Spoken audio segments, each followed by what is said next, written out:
kind of wish I was preaching before you guys. Thank you. I want to dedicate that song to Jason. Dear friend who didn't make it home.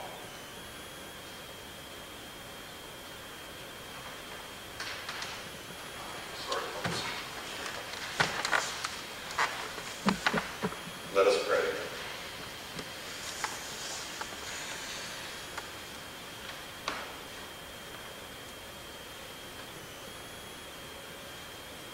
Eternal God, in the reading of the Scriptures, may your word be heard. In the meditations of our hearts, may your word be known. And in the faithfulness of our lives, may your word be shown.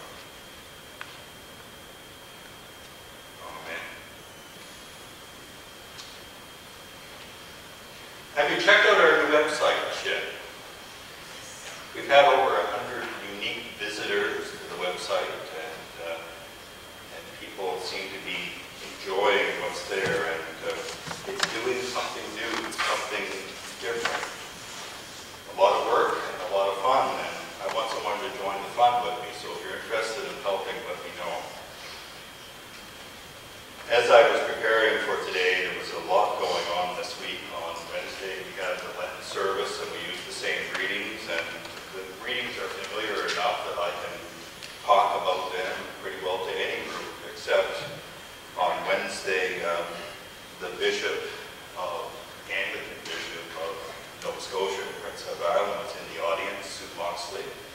So I'll be a little nervous. We did okay.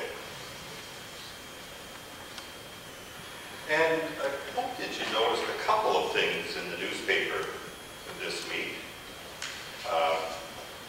Dick says that it's Photoshop that makes it look so good, but the article on Christians to Gather for Celebration on the Keswick Convention, and some information about Stephen Cockroger, who is coming to Keswick as a keynote speaker from England, and he will also be in our pulpit on April 14th, and we're delighted that he's coming.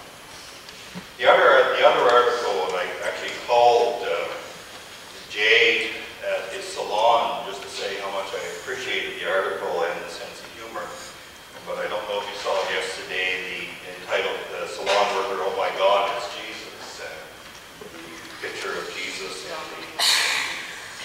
the wood, and I love his take on it and his sense of humor on it. It's a little lighthearted, but I thought fairly respectful. And he appreciated my phone call because he says he's been getting some very interesting reactions from folks. Not always positive. And thank you, Karen, for rewriting that story in that way. Difficult story for me to be involved in today. Just it brought back memories that I didn't think were there and that would bother me, but they did. It's a parable about coming home, about being home, about how a person in isolation is not able to accomplish the same things as somebody who is within community, within a family, within the larger context of making connections and being not just an isolated individual in a foreign country, but somebody who has a kinship, who has a particular way of being that makes that person better and makes the family better. You know, the echo of that hymn, of that anthem. Is it possible that you're near me, that you never went away, and you'll lead me back today? What a wonderful story. On Wednesday night, a group of us, it was the Partnership Exploration Committee that's been doing a fair amount of work on your behalf.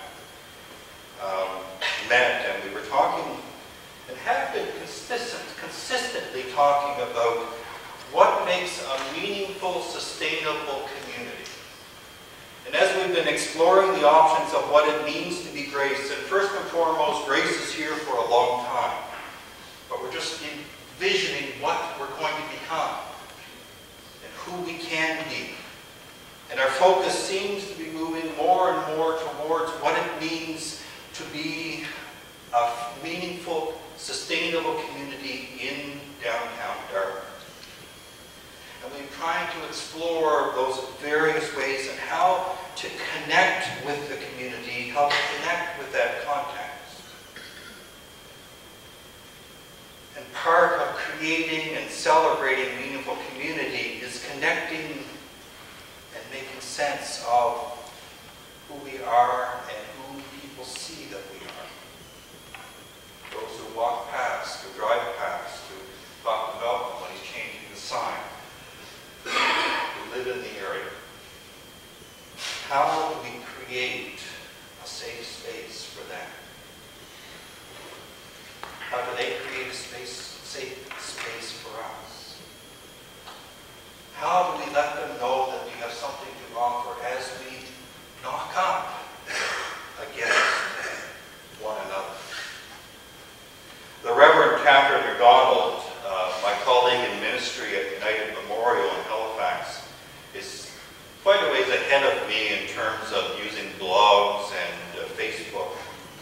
And she posted a link to an article by Roger Wolseley last week and said in her comment, "I'd love to get together and talk about it." Well, I read the article and I wanted to get together and talk about it as well, and said I was going to talk about it this morning.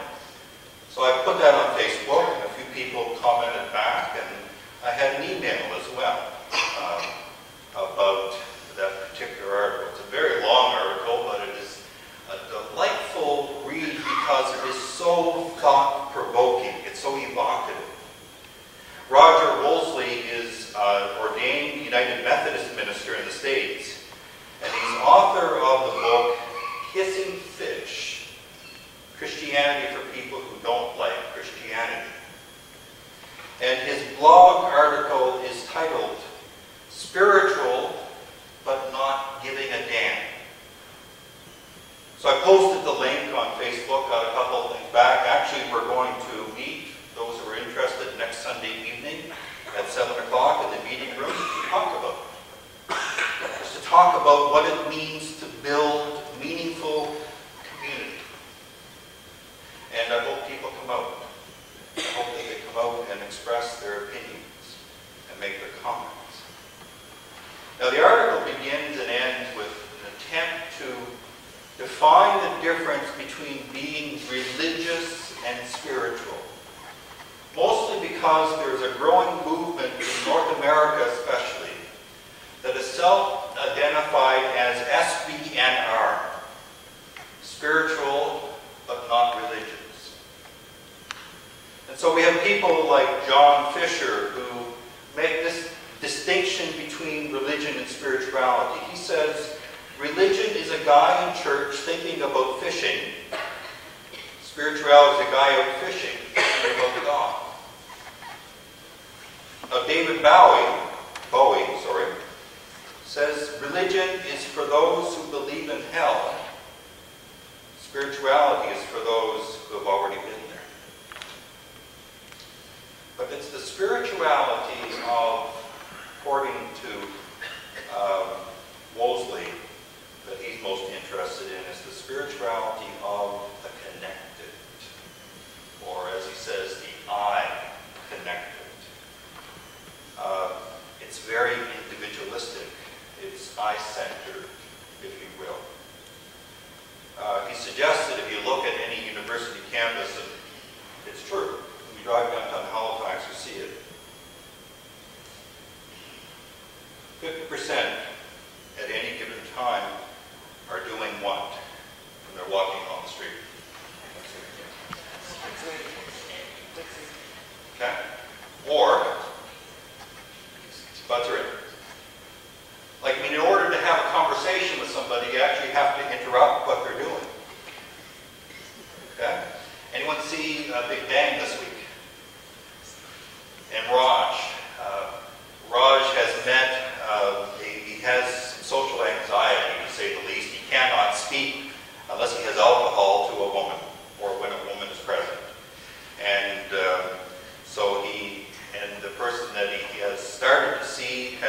very similar anxiety, and so their date in the library is a texting date. Very interesting. But just sort of the thing, and there is a cartoon that I came across, and it was in the article, that highlights some of this stuff.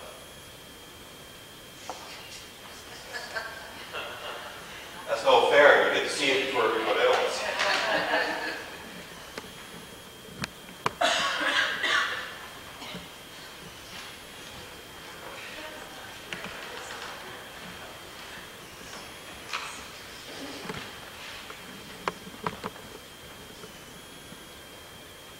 It's okay to chuckle, but it is overly simplistic. That's not really everything that's going on with this generation or any generation. And I want to explore that some today, and explore it next week, explore it in the comments on Facebook. Worsley writes, the trouble is for too many of these spiritual unaffiliates, their spirituality begins and ends with them. In other words, what's good for them isn't good for us, the collective us, the community. You know, the other 7 billion people on the planet. Spirituality that is unrooted, divorced from lineage, intentionally disassociated from anything organized, is about as useful as a cell phone without a battery or a QR code without a smartphone. Not so much. Yet a society that is comprised of mere individuals who have little connection with or concern about others isn't one that can function or survive for long. Now, Brian and I and the group have been talking about this at some length. And one of the things is that the community now, this group that is coming up and taking their place, are very socially conscious, are seeking some connection. So it's a bit of a scapegoat to blame it all on being connected or not connected. And I mean, we did the same thing, wasn't the 50s with TV and other things. And Brian helped with this sermon, although he didn't want any credit.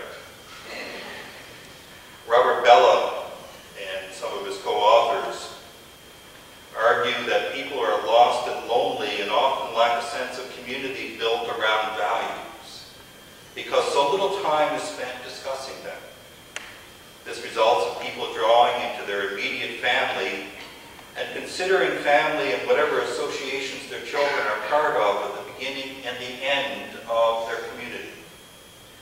People are increasingly turning away from the sense that the familial that includes larger kinship and social connections.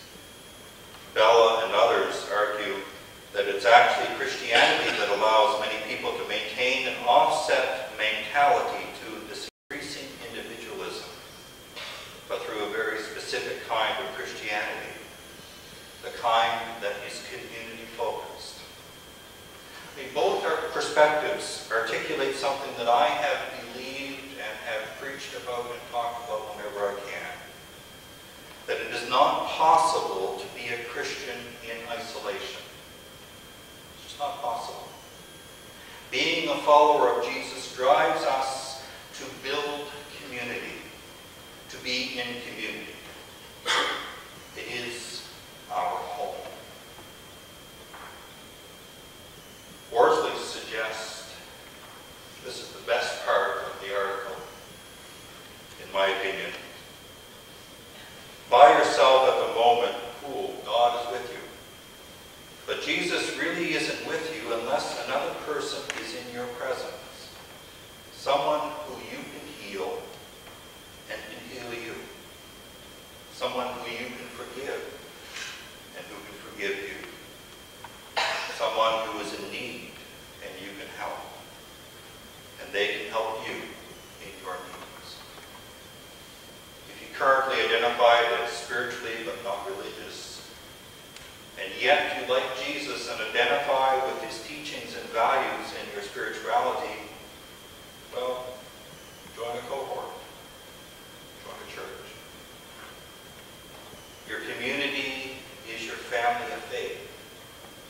the ones who help you grow in faith and with whom you worship, celebrate, grieve, play, pray, learn, cry, and laugh. Proverbs 27:17 says, "As iron sharpens iron, so one person sharpens another." Being active in a local church or a Christian cohort involves rubbing up against other living, breathing people who are struggling along and living life as best they can. Sometimes we offend and hurt each other. Those are the moments to cherish. They are the crucible that tests and refines us. In the safety of this cocoon of grace and love, we can practice forgiveness and reconciliation, and I'll add transformation of loving and being loved. Back to our definitions. This is from Mosley himself. Spirituality is awareness of the water in the ocean, and religion are the currents in the ocean that fish can choose to swim in to go faster and further than they otherwise could. Just one final image. Muhammad Ali, a deeply religious Muslim, has become a powerful elder in his later years, and even though he's lost most of his ability to speak due to Parkinson's syndrome, he still packs a wallet.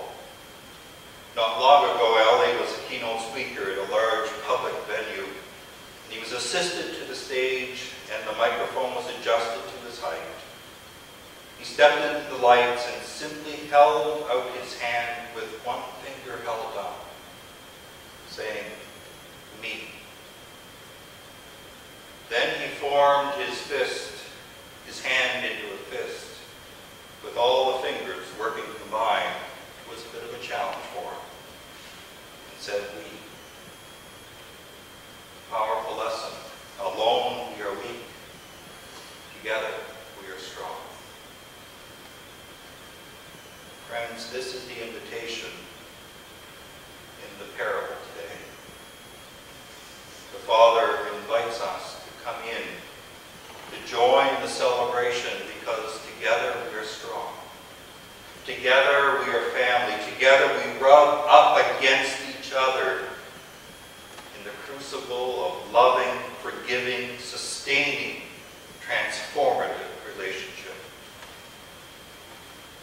An invitation to all of us